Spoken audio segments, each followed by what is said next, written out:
할렐루야. 귀한 수요 목자, 귀한 자리에 오신 여러분을 주님의 이름으로 환영합니다.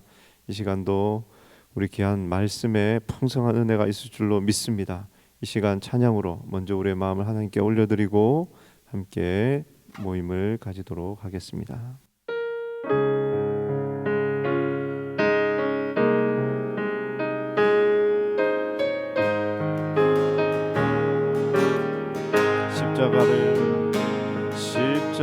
십자가를 질 수 있나 주가 물어보실 때 죽기까지 따르오리 성도 대답하였다.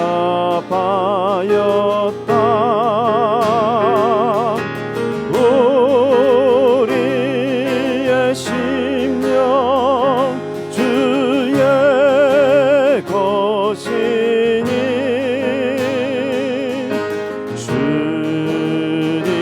주님의 형상 만드소서.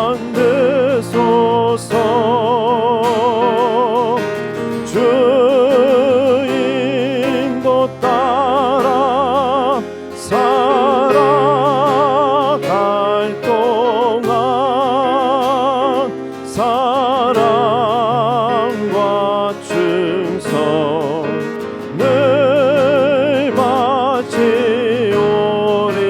바치오리다. 너는 기억하고 있나 구원받은 강도를 그가 회개하였을 때 나고 허락받았다. 우리의 심령 주의 것이니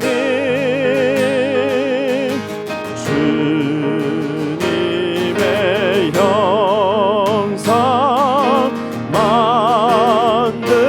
만드소서. 주인도 따라 살아갈 동안 사랑과 충성을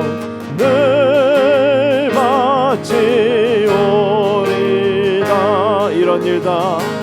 이런 일 다 할 수 있나 주가 물어보실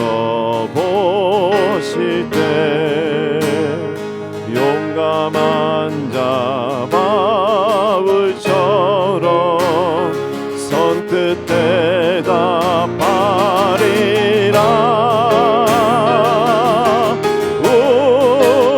우리의 심령 주의 것이니 주님의 형상 만드소서.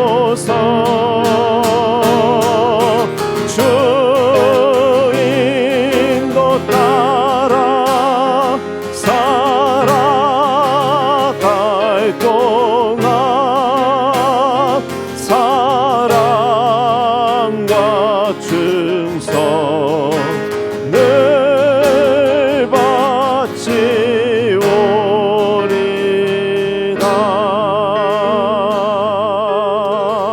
바치오리다. 하나님 은혜와 사랑을 진심으로 감사드립니다. 지난 64년 전에 하나님 광야와 같은 이 허허벌판에 주님의 몸된 교회를 세워주셔서 지금까지 하나님 정말 복음의 등대 역할을 감당하며 하나님께서 사용하여 주시고 역사하여 주심을 진심으로 감사합니다. 이번 주일은 창립 기념주일을 맞이하여 하나님을 찬양하며 영광 돌릴 때 하나님 홀로 영광 받아 주시옵소서. 하나님 몸된 교회를 그렇게 사용하신 것 같이 앞으로도 하나님께서 더욱더 영광되게 정말 하나님의 영광의 빛을 찬란하게 비치는 하나님 운배의 권세가 이기지 못하는 하나님 능력 있는 교회로 하나님 사용하여 주옵소서. 하나님 코로나의 어려운 시기를 하나님 잘 견뎌 나갈 수 있도록 인도하여 주셨사오니 이제 정말 뚫고 일어나서 날아오르는 주님의 몸된 교회가 되어질 수 있도록 역사하여 주옵소서. 하나님께서 이 모든 것 가운데 친히 인도하여 주셔서 하나님 모든 문들을 열어주시고 하나님 코로나가 모든 것들이 잠잠하게 하나님께서 역사하여 주시니 감사합니다. 하나님 이전에 정말 모든 우리 정말 하나님의 자녀들이 함께 나와서 정말 모여서 마음껏 하나님을 찬양하며 예배하며 나아갈 수 있도록 인도하여 주시옵소서. 하나님 또한 올해 1년 동안 정말 양무리 모임, 대면 모임을 갖지 못했습니다. 이제는 정말 속히 정말 양무리 모임도 활짝 열어져서 하나님 못다나는 사랑의 교제를 통하여 서로 격려하며 든든히 손붙잡고 나아가는 양무리 교구 사역이 되어질 수 있도록 인도하여 주시옵소서. 또한 우리 모든 목자님들 하나님 성령 충만함으로 붙들어 주시고 정말 풍성한 은혜와 사랑으로 함께하여 주셔서 본격적으로 하나님의 귀한 사역을 잘 감당하며 나아갈 수 있도록 인도하여 주시옵소서. 이 시간에 우리 귀한 목사님 말씀을 들고 섰습니다. 성령의 기름 부으심의 능력으로 함께하여 주시고 하나님 그 말씀이 우리 심령 가운데 잘 박힌 못이 되어져서 하나님 풍성한 은혜와 사랑이 넘쳐나는 귀한 시간 되어질 수 있도록 역사하여 주시옵소서. 감사하며 우리 구주 예수 그리스도의 이름으로 기도드리옵나이다. 아멘.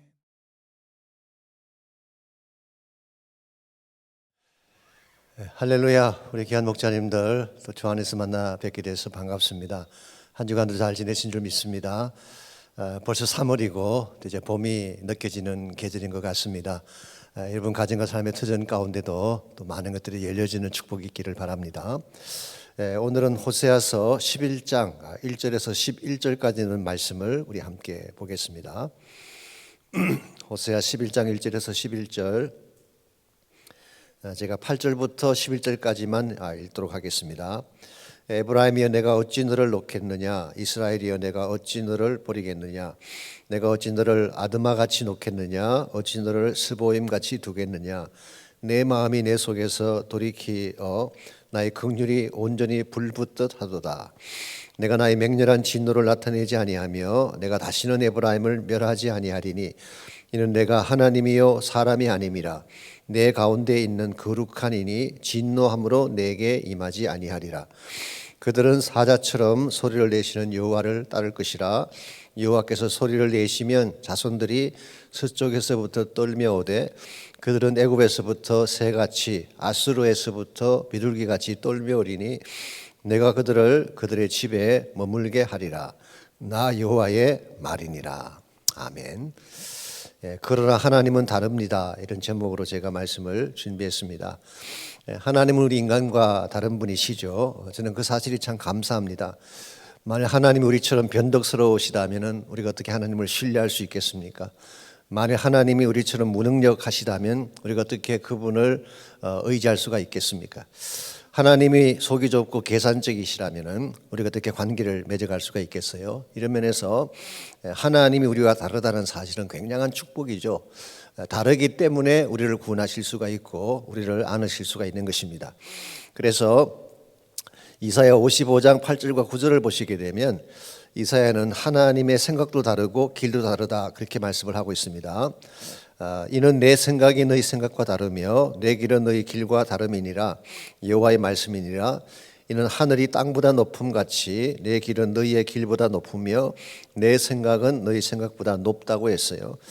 하나님의 생각과 하나님의 길이 다르다고 했는데 실제로는 높으신 것을 말하는 것입니다. 우리보다도 높은 뜻을 가지고 계신 하나님, 한 수 높게 행하시는 하나님, 마음도 더 넓으시고 또 계획도 더 깊으신 하나님, 이와 같이 하나님이 우리와 다르시고 우리보다 더 높으신 차원에 계신 분이기 때문에 우리를 용납하실 수가 있고 우리의 무능력함에도 불구하고 구원하실 수가 있는 것입니다. 그래서 하나님의 다르심 때문에 우리를 구원하게 한 이 사건을 우리는 한마디로 묶어서 은혜라고 그렇게 할 수가 있습니다. 특별히 하나님이 우리에게 주신 은혜는 그냥 은혜가 아니라 초월적인 은혜, 우리의 기대나 우리의 어떤 정도를 뛰어넘는, 영어로 표현하면 surpassing grace, 하나님의 은혜는 초월적이다 그렇게 말할 수가 있겠습니다. 그래서 우리가 이 하나님의 초월적인, 우리의 일반적인 수준을 뛰어넘는 이 초월적인 하나님의 은혜를 바로 알고 하나님께로 나아갈 때에 우리 삶의 진정한 회복이 주어지게 되는 것입니다. 그래서 본문의 주제를 보시면 하나님은 인간과는 다른 분이시기에 우리의 허물과 실패에도 불구하고 은혜로 구원하신다. 그렇게 제가 잡았습니다. 자, 본문으로 들어가셔서 1번 문제, 오늘 본문은 범죄한 이스라엘을 참아 버릴 수 없는 하나님의 마음을 소개하고 있다. 1절에서 하나님은 그들을 어떤 존재로 부르고 있는가 그렇게 이야기했습니다. 사실 11장 전체를 둘로 나누면은 1절에서 7절까지는 배은망덕했던 이스라엘에 대한 모습을 다루고 있고 8절에서 11절은 그럼에도 불구하고 그들을 버릴 수 없는 하나님의 은혜에 대해서 다루고 있습니다. 그래서 1절을 잠깐 보겠습니다. 이스라엘이 어렸을 때에 내가 사랑하여 내 아들을 애굽에서 불러냈다 그랬어요. 여기 보게 되면 하나님이 출애굽을 시키실 때 이스라엘을 내 아들이라 그렇게 표현하고 있죠. 즉 아버지와 아들의 관계, 이것은 사랑의 관계를 말하는 것입니다. 그래서 하나님은 처음부터 이스라엘 백성을 기계적인 관계나 주종 관계로 부르신 것이 아니라 아버지와 아들의 관계, 이 사랑의 관계로 부르셨음을 밝히고 있습니다. 한 가지 흥미로운 사실은요, 이 호세아 11장 1절 말씀이 마태복음 2장 15절에서 인용이 됐습니다. 그때 인용을 한 그 구절을 보게 되면 예수님께서 태어나시고 얼마 안 됐을 때에 헤롯 때문에 피신을 가시게 되죠. 그때 애굽으로 피신을 가셨습니다. 그래서 애굽에 피신 갔다가 다시 돌아온 그 사실을 설명할 때에 호세아 11장 1절을 인용하면서 내 아들을 애굽에서 불러내셨다. 그렇게 인용을 했습니다. 우리가 이 말씀을 좀 같이 연결을 시켜보면요, 구속사적인 차원에서 좀 의미가 있는 말씀이 아닌가 생각을 합니다. 둘 다 애굽에서 나왔죠. 이스라엘도 애굽에서 나왔고 또 예수님도 애굽에 들어가셨다 나오셨는데 이스라엘은 실패했습니다. 애굽에서 나온 이후에 하나님을 떠나가고 실패를 했는데 예수님은 애굽에서 나오신 후에 하나님의 구속사를 성취하셨죠. 이런 면에서 오늘 11장 1절이 가지고 있는 이 그 말씀은 구속사적인 차원에서 의미가 있다 그렇게 볼 수가 있겠습니다. 이와 같이 아들로 삼으신 하나님이 이 이스라엘 백성을 어떻게 다루셨는가요? 2번 문제, 하나님은 그들을 어떻게 다루셨는가? 그러나 그들은 어떤 모습으로 살아왔는가? 그렇게 물었습니다. 먼저 3절과 4절을 보시면은 하나님이 그들을 다루신 모습이 나와 있습니다. 그러나 내가 에브라임에게 걸음을 가르치고 내 팔로 안았음에도 내가 그들을 고치는 줄을 그들은 알지 못하였다 그랬어요. 하나님께서 이스라엘을 끄집어내신 후에 걸음마를 가르치고 팔로 안아 오셨대요. 이거 쉽게 표현하면은 양육하며 보살폈다, 이제 그런 뜻이죠. 신명기 1장 31절에 보게 되면 내가 너희를 안아서 인도했다는 표현이 나옵니다. 출애굽기 19장 4절에서는 독수리 날개에 업어서 너희들을 데리고 나왔다. 이 모든 것들은 하나님이 정말 이스라엘을 각별히 사랑하셔서 보호하시고 양육하신 사실을 말하는 것입니다. 4절, 내가 사람의 줄, 곧 사랑의 줄로 그들을 이끌었고 그들에게 대하여 그 목에서 멍에를 벗기는 자같이 되었으며 그들 앞에 먹을 것을 두었노라. 자, 그들을 끄집어낼 때에 사람의 줄, 곧 사랑의 줄로 그들을 이끌었다 그랬습니다. 고대 사회에서는 노예를 이끌어낼 때는 사실 밧줄을 메워서 이끌어내죠. 노예처럼 이끌어낸 것이 아니라는 것입니다. 뿐만 아니라 짐승들을 끌고 갈 때도 줄로 묶어서 끌고 갔는데 오늘 본문에서 하나님은 내가 너희들은 그렇게 이끈 것이 아니다. 사랑의 줄로 너희들을 이끌었다. 그렇게 말하고 있습니다. 사랑으로 인도하심을 말하는 것입니다. 두 번째는 멍에를 벗기셨다. 그들을 자유케 하고 그들의 모든 숙박을 벗게 해주신 것입니다. 세 번째는 먹을 것을 두었다. 실제로 하나님이 만나도 주시고 마실 물도 공급해 주시고 나중에 매출하기도 허락해 주시지 않았습니까? 그래서 이와 같이 하나님은 그 이스라엘 백성을 자기 아들로 삼고 정말 사랑으로 양육하고 보살피고 그들을 사랑으로 잘 이끌어서 자유민이 되게 하고 또 풍족한 것들을 먹어 주셨는데 그들은 어떻게 했을까요? 2절과 우리 5절에서 7절을 보시면 그들의 반응이 나옵니다. 먼저 2절을 보겠습니다. 선지자들이 그들을 부를수록 그들은 점점 멀리하고 바알들에게 제사하며 아로새긴 우상 앞에서 분향하였느니라 그랬어요. 하나님이 선지자를 보내셔서 그들에게 말씀을 선포했지만 그들은 점점 멀리 떠나가고 바알과 우상 앞에 분향을 하고 제사를 드렸다. 이건 쉽게 말하면은 그렇게 사랑을 부어서 그들을 끄집어냈는데 그들은 갈수록 하나님을 떠나서 반항하는, 빗나가는 그들의 모습을 말하고 있습니다. 그리고 하나님이 아닌 바알과 우상에게 절을 하는, 이게 쉽게 말하는 아버지 마음을 갈기갈기 찢어 놓는 그런 케이스죠. 그냥 떠나가는 정도가 아니라 하나님 아버지 마음을 갈기갈기 찢어 놓았던 그들의 모습을 묘사하고 있습니다. 5절 말씀 5절에서 7절을 보게 되면 사실 이것은 그 결과를 말하는 것인데요. 5절, 그들은 애굽 땅으로 되돌아가지 못하겠거늘 내게 돌아오기를 싫어하니 아수르 사람이 그 임금이 될 것이라. 자, 이와 같이 하나님을 떠나가고 하나님 말씀대로 순종 안 하니까 사실은 그들은 다시 애굽으로 돌아갈 수는 없습니다. 이스라엘 백성이 착각한 것이 있죠. 우리 이 호세아서의 배경이 된 것이 아수르의 침공 앞에서 그들이 애굽을 향하여 손을 내밀었던 사실들을 설명한 적이 있지 않습니까? 근데 애굽은 그들이 돌아갈 곳이 못 됩니다. 가면 죽는 것입니다. 뿐만 아니라 그러면 하나님께로라도 돌아와야 되는데 하나님께 돌아오는 것은 싫고, 그래서 그 결과 할 수 없이 아수르의 지배를 받게 된 사실을 말하는 것입니다. 6절 말씀, 칼이 그들의 성읍을 치고 빗장을 깨뜨려 없이 하리니 이는 그들의 계책으로 말미암음이니라. 그래서 그들 나름대로는 계책을 세우고 플랜을 세웠지만 결과적으로는 성읍이 다 망하게 된 사실을 말합니다. 7절, 내 백성이 끝끝내 내게서 물러가나니 비록 그들을 불러 위에 계신 이에게로 돌아오라 할지라도 일어나는 자가 하나도 없도다 그랬어요. 백성이 하나님이 이렇게 부르시고 선지자를 통해서 말씀을 전할 때에 어느 정도는 좀 반응을 보여야 되는데 끝까지 물러갔다. 끝까지 그들은 의지를 가지고 하나님에게로 돌아오지 않았어요. 그리고 그들을 부를 때에 돌아오라고 불렀을 때에 한 명도 일어나지 않았다. 이게 바로 이스라엘 백성이 보였던 전적인 타락이고 전적인 반항이다, 그렇게 말할 수가 있겠습니다. 그래서 이와 같은 그들의 모습을 한마디로 요약하면 배은망덕했다, 그렇게 말할 수 있어요. 하나님의 은혜를 저버리고 하나님을 떠난 백성을 말하는 것입니다. 일반적으로 이게 은혜를 저버리고 배은한 경우에는 우리 인간이라면 어떻게 보통 다루게 되나요? 가서 당장 정말 우리의 폭력을 행사하든지 아니면 복수를 하든지 어떻게든 그것을 다루려고 하는 그런 마음을 가질 텐데 놀랍게도 하나님은 그렇게 하지 않으신 것입니다. 그래서 1절에서 7절까지를 보게 되면 이스라엘 백성의 배은망덕한 모습, 있을 수가 없는 배은을 보여주고 있는데 8절에서 11절 말씀을 통해서 이와 같은 배은망덕한 백성을 하나님이 어떻게 다루셨는가가 8절 이하에 나와 있습니다. 그래서 3번 문제, 이런 배은망덕한 백성을 향하여 하나님은 어떤 절규를 외치고 있는가, 그렇게 하신 이유가 무엇인지 말해보라. 8절과 9절입니다. 먼저 8절 말씀 보시면 에브라임이여 내가 어찌 너를 놓겠느냐, 이스라엘이여 내가 어찌 너를 버리겠느냐, 내가 어찌 너를 아드마같이 놓겠느냐, 어찌 너를 스보임같이 두겠느냐, 내 마음이 내 속에서 돌이켜 나의 긍휼이 온전히 불붙듯 하도다 그랬어요. 여기 하나님의 안타까운 절규가 있습니다. 내가 어찌 너를 놓아 버리겠느냐, 내가 어찌 너희를 버리겠느냐.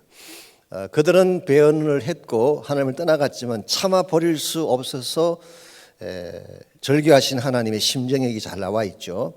특별히 아드마같이 놓겠느냐, 스보임같이 두겠느냐 그랬는데요. 여기 아드마가 나오고 스보임이 나오는데 이 두 성읍은 창세기 10장에 보시게 되면 소돔과 고모라 근처에 있던 성읍들을 말합니다. 그래서 소돔과 고모라 곁에 있었기 때문에 소돔과 고모라가 유황불로 멸망을 할 때 그들도 같이 멸망을 했어요. 이걸 보게 되면 우리가 이 거룩한 삶을 살면서 누구 곁에 머무느냐가 참 중요합니다. 여러분, 이왕하면 신앙이 좋고 경건한 사람 곁에 계시기 바랍니다. 친구를 사귀어도 그런 분들을 사귀면 복이 올 수가 있지만 세상 좋아하고 타락한 사람들 옆에 있게 되면 결국 같이 이렇게 당할 수가 있게 되죠. 그래서 하나님 말씀이 이것입니다. 그 당시에 소돔과 고모라가 망할 때에 곁에 있기만 해도 멸망했던 아드마와 소돔이 있는데 나는 너희들을 그렇게 다룰 수가 없다는 것입니다. 그래서 너희들의 죄를 생각하면 당장 유황불을 내려야 되지만 그렇게 내가 다룰 수가 없다. 이유가 뭐냐고 하면은 나의 긍휼이 불붙듯 하고 있기 때문이다. 이게 긍휼이라고 번역한 이 단어가 사실 리춤이라고 하는 히브리 말이 정확하게 말하면은 compassion을 말합니다. 깊은 사랑을 말하는 것이죠. 함께 아파하는 사랑. 저는 여기에 하나님 사랑에 남다른 면이 있다고 생각을 합니다. 정말 당장 심판해야 되고 징벌해야 될 사람인데 그들의 아픔을 함께 아파하면서 어떻게든 그들을 품으려고 하는 하나님의 사랑의 심정이 여기에 잘 나타나 있죠. 자, 그렇다면 왜 하나님께서 마땅히 심판해야 될 그들을 심판하지 못하고 이렇게 남다른 사랑으로 품어야만 하셨을까요? 9절에 그 이유가 나와 있습니다. 내가 나의 맹렬한 진노를 나타내지 아니하며 내가 다시는 에브라임을 멸하지 아니하리니 이는 내가 하나님이요 사람이 아니기 때문이다. 그렇게 말씀하고 있어요. For I am God, not a man. 나는 하나님이지 사람이 아니다. 사실 여기 오늘 본문 전체에 핵심 아이디어가 있다고 말할 수가 있습니다. 하나님이 이스라엘에 악함에도 불구하고 그들을 진멸하지 아니하고 여기까지 오신 한 가지 이유가 있다면은 하나님이 품고 계시는 남다른 은혜 때문이라고 할 수가 있어요. 인간과 같지 아니한 사람이라면 복수도 하고 징벌도 하는데 사람이 아니라 하나님이시기 때문에 사실 우리 인간은 인간적인 방법으로 항상 행동을 하고 그렇게 대응을 합니다마는 하나님의 대응하심은 다르다는 거예요.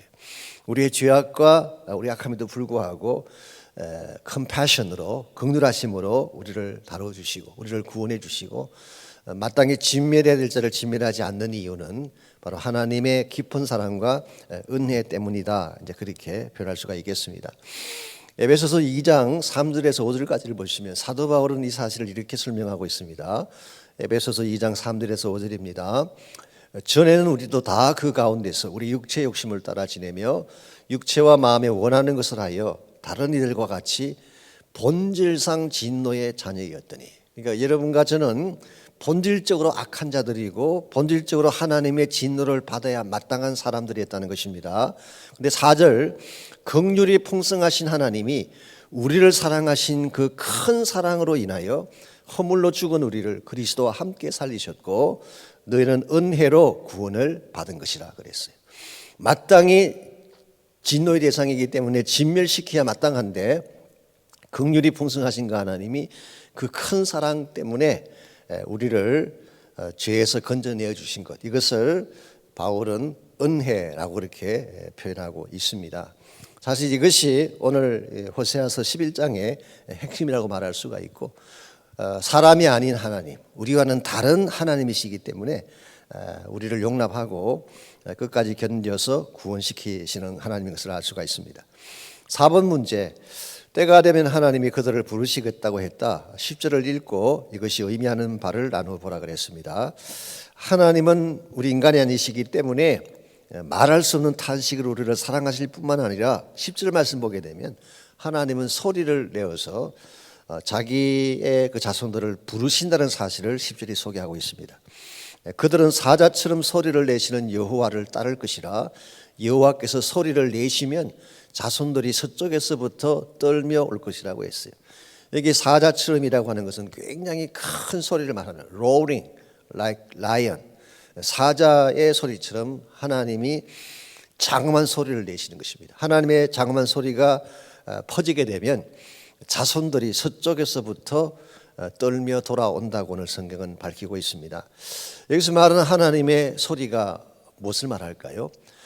이런 백성을 부르는 소리, 아마 축복의 소리, 회복의 소리, maybe 요즘식으로 표현하자면은 복음의 소리라고 할 수가 있겠습니다. 이 복음의 소리가 울려 퍼지게 되면 서쪽에서부터 올 사람들이 있대요. 여기 서쪽이라고 번역한 이 단어가 사실 문자적으로는 바다라는 뜻입니다. 그래서 바다로부터 자손들이 온다, 이제 그런 뜻이에요. 바다로부터. 일반적으로 팔레스타인 지경을 중심으로 북쪽이라고 하면은 아수르나 바벨론을 말하죠. 남쪽이라고 하면 애굽을 말합니다. 그런데 서쪽은 어디를 말하느냐? 바로 지중해가 있는 그 바다를 말하는 것이죠. 그래서 제 개인적으로 오늘 이 말씀은 장차 예수님께서 오신 이후에 복음 운동과 함께 성취될 것이라고 저는 생각합니다만은, 이 복음의 소리가 울려 퍼지게 되면 서쪽에서부터, 바다 건너에서부터 사람들이 온다는 거예요. 이게 사실은 선교의 과정을 잘 묘사하는 것입니다. 지중해 너머에 무엇이 있나요? 팔레스타인의 지중해를 건너가게 되면 바로 그게 유럽이 있습니다. 마케도니아도 있고 로마도 있고 뭐 여러 유럽 지경이 있죠. 그래서 사실 복음이 물론 예루살렘에서부터 시작이 되긴 했지만 사도 바울이나 또 선교사들을 통해서 유럽으로 복음이 전파되게 되고 유럽에 있는 수많은 사람들이 그리스도께로 돌아오는 그런 역사가 실제로 일어났죠. 그래서 오늘 본문에서 하나님은 사랑으로 부르실 뿐만 아니라 축복의 소리를 내셔서, 즉 복음을 통해서 각처에 흩어져 있는 하나님 자손을 부른다는 사실을 표현하고 있습니다. 특별히 11절과 연결해 보게 되면 애굽이 나오고 아수르가 같이 나오는데, 즉 동서남북 사방으로부터 부르시는 하나님. 그래서 오늘 이 말씀을 가만히 묵상해 보게 되면 단순히 이스라엘의 회복만으로 보기에는 범위가 훨씬 더 넓은 것을 알 수가 있죠. 그래서 아까도 말씀드린 것처럼 이것이 장차 일어날 복음 운동, 하나님 나라 운동에 대한 말씀이라고 저는 보고 있습니다. 자, 마지막 5번 문제입니다. 장차 그들은 어떤 모습으로 돌아올까? 또한 그들을 위해 하나님은 무엇을 준비해 주실까? 11절을 읽고 장차 주어질 소망에 대해 나누어 보라 그랬습니다. 11절, 그들은 애굽에서부터 새같이 아수르에서부터 비둘기같이 떨며 오리니 내가 그들을 그들의 집에 머물게 하리라. 나 여호와의 말이니라. 애굽으로부터 새같이 날아오고 아수르로부터 비둘기같이 날아온다. 여기 새라는 표현, 비둘기라는 표현은 사실은 둥지를 잃어버린 새들을 상징하는 것입니다. 쫓겨난 새들이죠. 원래 자기들이 살던 땅에 살지 못하고 쫓겨난 것입니다. 둥지를 떠나버린 새들. 사실 새 중에서도 둥지를 잃어버린 새는 굉장히 불쌍한 새죠. 흑웅을 헤매는데 앉을 곳이 없어요. 마음 둘 곳이 없는 것입니다. 나그네 같이 계속 방황하는 그런 삶을 새라고 묘사를 하고 있습니다. 이와 같이 그들의 죄악 때문에 뿔뿔이 흩어지고 둥지를 찾지 못한 새처럼 마음 둘 곳을 찾지 못해 헤매이던 그들에게 하나님은 그들의 집에 머물게 하리라, 그렇게 약속하고 있습니다. 집에 머물게 한다, 이 말의 뜻은 다시 그들의 집으로 돌아오게 하리라. I will bring them home again. New Living Translation이 그렇게 번역했습니다. 그들을 다시 집으로 돌아오게 하리라. 물론 이것은 1차적으로 이스라엘의 회복 혹은 포로로부터의 귀환을 의미할 수도 있지만, 다시 설명드리는 것처럼 이것은 궁극적으로는 장차 복음의 말씀을 듣고 하나님의 집으로 돌아올 수많은 사람들을 말하는 것입니다. 그래서 하나님께서 우리를 부르신 후에 우리를 하여금 머물게 할 그 집, 이것은 바로 우리가 영원히 안식할 수 있는 안식처를 말하는 것입니다. 그래서 우리 잃어버린 영혼들, 집 없는 새처럼 떠돌아다니던 영혼들이 안식을 누릴 수 있는 처소가 무엇을 말할까요? 1차적으로는 하나님의 품을 말할 것입니다. 하나님 품 안으로 돌아와야지 비로소 우리 삶이 안정되게 되고 평안을 누리게 되죠. 그러나 궁극적으로는 하나님이 예배해 놓으신 영원한 천국, 영원한 본향을 의미한다고 할 수가 있습니다. 이것이 바로 하나님이 우리에게 약속하신 소망의 내용입니다. 6번 문제, 지금까지 나눈 말씀을 쭉 정리한 것입니다. 하나님은 초월적 은혜로 우리를 다루신다. 그 은혜를 향해 나아가면 무엇을 누리게 될까 그랬습니다. 말씀드린 것처럼 첫 번째로 하나님 사랑의 가슴을 누릴 수가 있습니다. 이 compassionate heart, 하나님이 우리를 어떻게 사랑하시는지를 깨닫게 돼요. 두 번째는 축복의 소리를 듣게 되죠. 이게 복음의 소리, 회복의 소리, 소망의 소리입니다.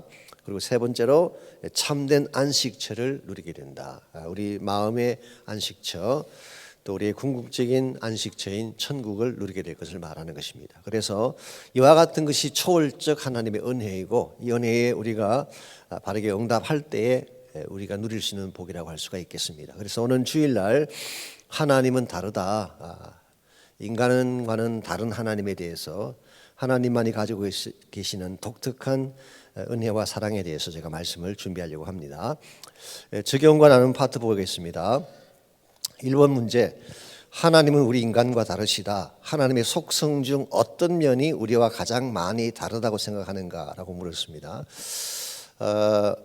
이 조직 신학에 보게 되면 하나님의 속성을 두 가지로 나누죠. 초월적 속성이 있고 공유적 속성이 있다, 그렇게 보통 이야기합니다. 초월적인 속성은 하나님께만 주어진 속성이죠. 공유적 속성이라고 하는 것은 우리 인간도 같이 가질 수 있는 속성. 그래서 어떤 신학자들은 초월적 속성을 절대적 속성이라 그러고 공유적 속성을 도덕적 속성이다, 그렇게 부르기도 합니다. 자, 초월적 속성 중에는 예를 들면 어떤 것이 있을까요? 하나님은 어디나 계시죠. 이게 omnipresence, 이게 바로 초월적인 속성입니다. 하나님은 모든 걸 다 아시죠. omniscience 혹은 omniscience, 전지성을 말하는 것입니다. 하나님 모든 것을 다 가능케 하시죠. 전능하다 그러죠. omnipotence, omnipotence죠. 전능하신 하나님. 이와 같은 것들은 하나님께만 속한 절대적 속성이라고 할 수가 있습니다. 혹은 불변성, immutability. 우리 인간은 사실 조석간에 변하고 마음이 왔다 갔다 하는데 하나님은 한 번 정하시면 변치 않아요. 그래서 사랑도 그렇고 약속도 그렇고 언약도 그렇고 그것이 영원한 이유가 하나님의 불변성 때문에 그런 것입니다. 그래서 이와 같은 것들은 초월적인 속성인데요. 그 반면에 도덕적인 속성은 우리 인간도 같이 공유하도록 허락하신 속성이에요. 예를 들면 뭐가 있을까요? 사랑. 하나님은 사랑이시고 우리도 사랑할 수가 있죠. 거룩함. 하나님도 거룩하시지만 우리도 거룩을 추구하라고 성경은 말하고 있죠. 진실성, integrity, 자비, 용서, righteous, 의롭게 사는 것도 사실 하나님만 완전한 의를 가지시긴 하시지만 우리에게도 의를 요구하시죠. 신실성, 이런 것들입니다.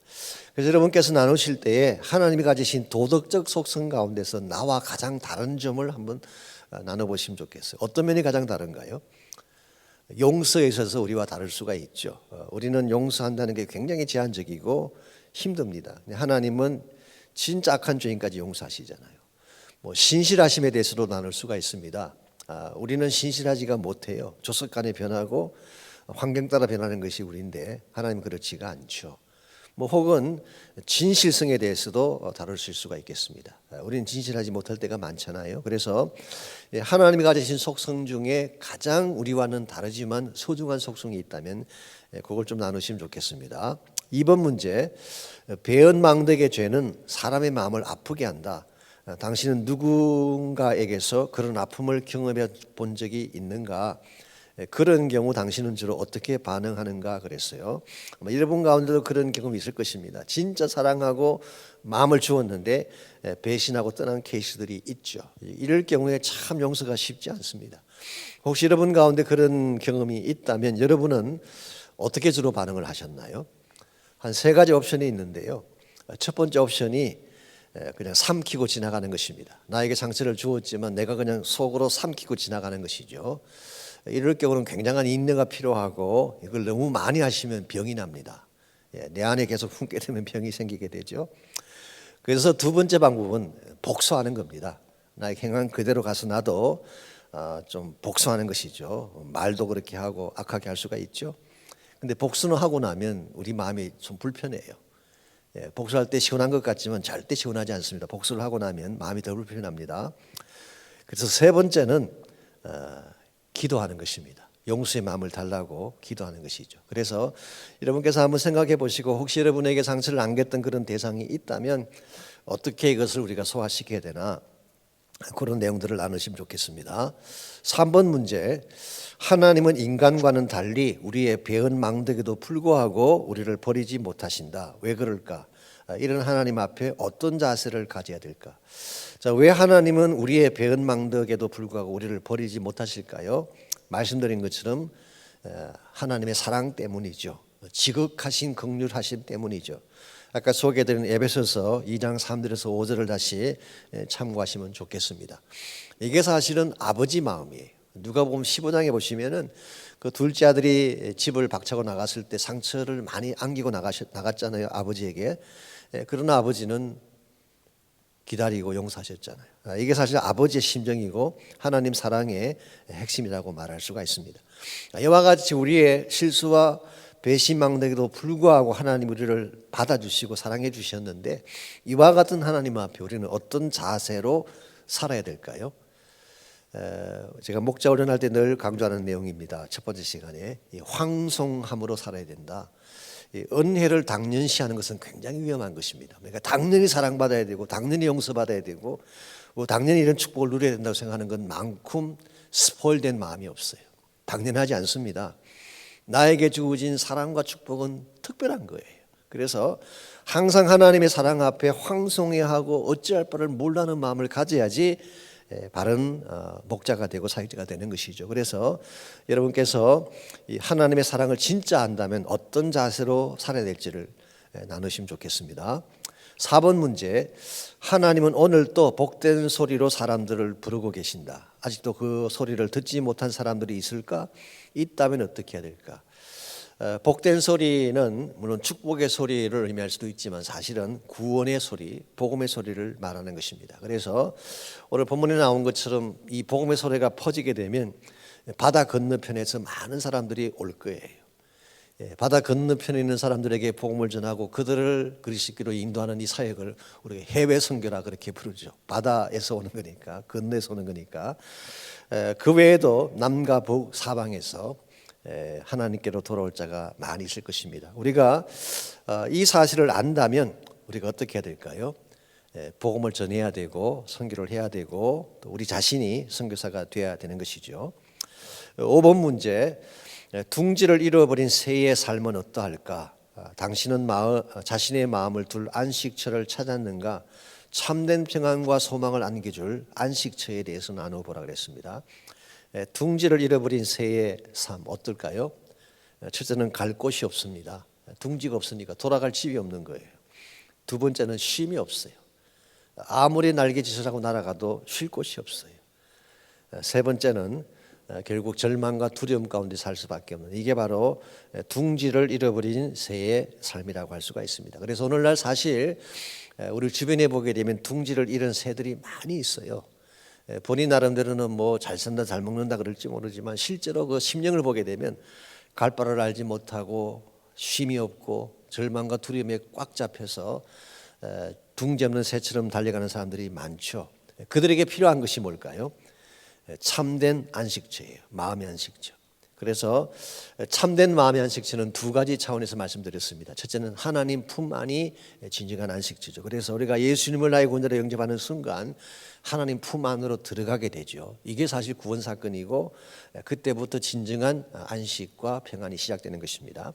두 번째는 궁극적인 우리의 본향 천국이 우리의 진정한 안식처라고 할 수가 있죠. 그래서 여러분과 제가 이 사실을 잘 알고 정말 하나님 품 안으로 돌아가고 참 본향인 천국을 소망하며 살아갈 때에 이 땅에 사는 동안에 조금 힘이 들어도 그걸 이겨낼 수가 있게 되는 것입니다. 그래서 여러분께서 한번 이와 같은 참 평안과 소망을 안겨줄 안식처에 대해서 나누시고 과연 나의 삶은 하나님 품 안에 있는가 점검도 하시고 내 마음에 참 소망에 대한 이유를 묻는 자들에게 답변할 대답을 갖고 있는가, 이런 질문도 하시면 좋겠습니다.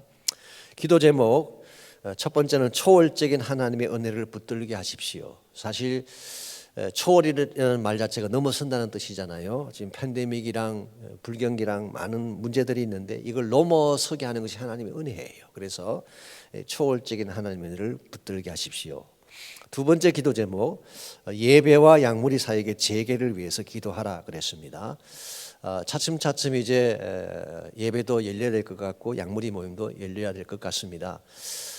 제가 지난주에 그 뉴스를 봤더니 주지사가 아마 4월 초부터는 그 스타디움들, 운동장도 오픈하겠다는 그런 이야기를 하셨어요. 이제 야구 시즌이 시작되면 관중들을 들어오게 하겠다 그런 뜻입니다. 그리고 식당의 실내에서 식사하는 것도 허용이 되지 않을까 그렇게 나오고 있습니다. 그래서 이제는 차츰차츰 이게 오픈되는 과정이 있기 때문에 우리 교회 사역이나 예배도 이제는 다시 좀 적극적인 모습으로 우리가 해야 되지 않을까 생각을 합니다. 여러분께서 기도 많이 해주시고 또 가능한 분들은 교회로 나오셔서 같이 동참해 주시면 좋겠습니다.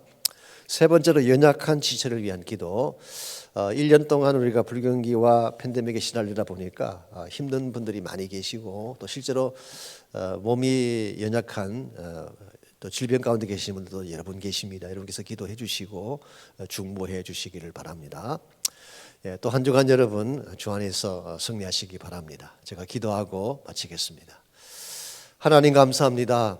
하나님 우리 인간과는 달리 깊은 사랑과 깊은 은혜로 우리를 맞아주시고 우리에게 진정한 회복을 주시는 것을 감사합니다. 이 하나님 품 안에 참된 평안과 소망이 있다는 사실을 기억하고 주의 품 안의 삶을 누릴 수 있는 우리 모두가 되게 하여 주옵소서. 우리에게 승리와 소망을 주신 하나님을 찬양하오며 예수님의 이름으로 기도하옵나이다. 아멘.